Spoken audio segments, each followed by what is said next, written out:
central BPF দলেৰ নিৰ্দেশ মৰ্মে মাননীয় হাগ্ৰাম সাৰৰ সিদ্ধান্তত আমাৰ যিটো সেন্ট্ৰাল ওমেন বিপিএফ দল আছে তেওঁলোকক আমাৰ সাব ডিভিজন ডিস্ট্ৰিক্ট হিচাপে 10টা ডিস্ট্ৰিক্ট এই 10টা ডিস্ট্ৰিক্টত মোবিলাইজেশ্যন কৰিবৰ কাৰণে এটা টীম বনাই দিয়া হয় আৰু সেই টীমে যোৱা 9 তাৰিখৰ পৰাই ডিস্ট্ৰিক্টবিলাকত মানে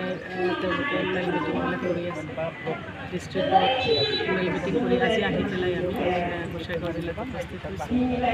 ইয়াতে আহি পেলাই আমি যথেষ্ট আমাৰ মহিলাসকলৰ উপস্থিতি আমি দেখিবলৈ পাইছোঁ আৰু তেওঁলোকে ইয়াতে 5টা ব্লক আছে 5টা ব্লক কমিটিয়ে যোগদান কৰিছে ডিস্ট্ৰিক্ট হিসাবে গোসাইগাঁও ডিস্ট্ৰিক্টৰ সৌজন্যত 5টা ব্লকে আজি ইয়াত আহি দলে বলে আহি পেলাই আমাৰ লগত মানে সভাখনত সহযোগ কৰিছে আপোনালোকৰ ক্ষতি হ'ব নেকি হবে নেকি আচলতে প্ৰাক্তন মন্ত্ৰী আৰু তেওঁ BTC চুক্তিকাৰীৰ এজন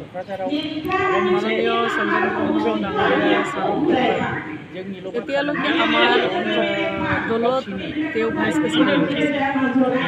যদিও কথা ওলাইছে এতিয়ালৈকে কিন্তু তেনেকুৱাকৈ ফৰ্মেলিটিজ আমাৰ মাজত মেইনটেইন হোৱা নাই ফৰ্মেলিটি মেইনটেইন তেওঁ নিজেও মানে কৰা নাই যে মই এই দলত নাথাকিম তেওঁ দলীয়ভাৱে তেওঁ এজন মানে দলৰ নেতা হিচাপে তেওঁ কিন্তু এতিয়ালৈকে আমাৰ দলক জনোৱা নাই লিখিতভাৱে তেনেকুৱা কোনো প্ৰমাণ বা লিখিতভাৱে তেওঁ আমাৰ পৰা এতিয়ালৈকে বিদায় দলৰ পৰা তেওঁ অব্যাহতি লোৱা নাই আৰু যোৱাৰ ক্ষেত্ৰত তেওঁ যিটো তেওঁৰ কথাটো ওলাইছে তেওঁ কিন্তু নিজে আজিলৈকে কোনো মেল মিটিং বা তেনেকুৱা ষ্টেটমেণ্ট দিয়া নাছিল আৰু যোৱাটো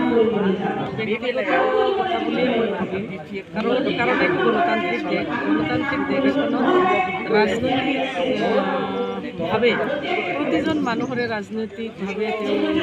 মানে আগবাঢ়ি যোৱাৰ অধিকাৰ তেওঁৰ আছে আৰু থাকে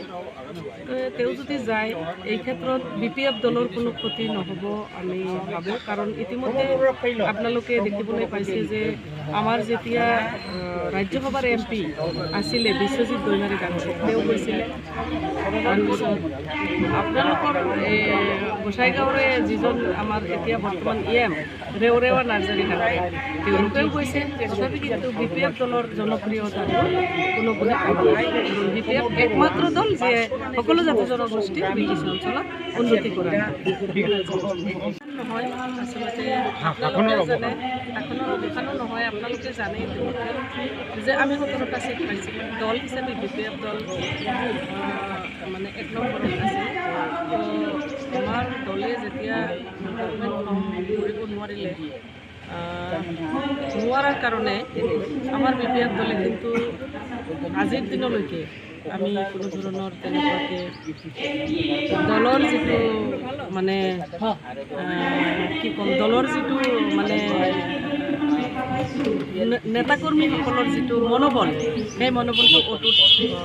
আগতকৈ আৰু বেছি মজবুত হৈছে কিয়নো দলীয় নেতাকৰ্মীসকলৰ উপৰিও আমাৰ BJP আৰু UPPF দলৰ পৰা নেতাকৰ্মীসকলে দলে বলে আহি পেলাই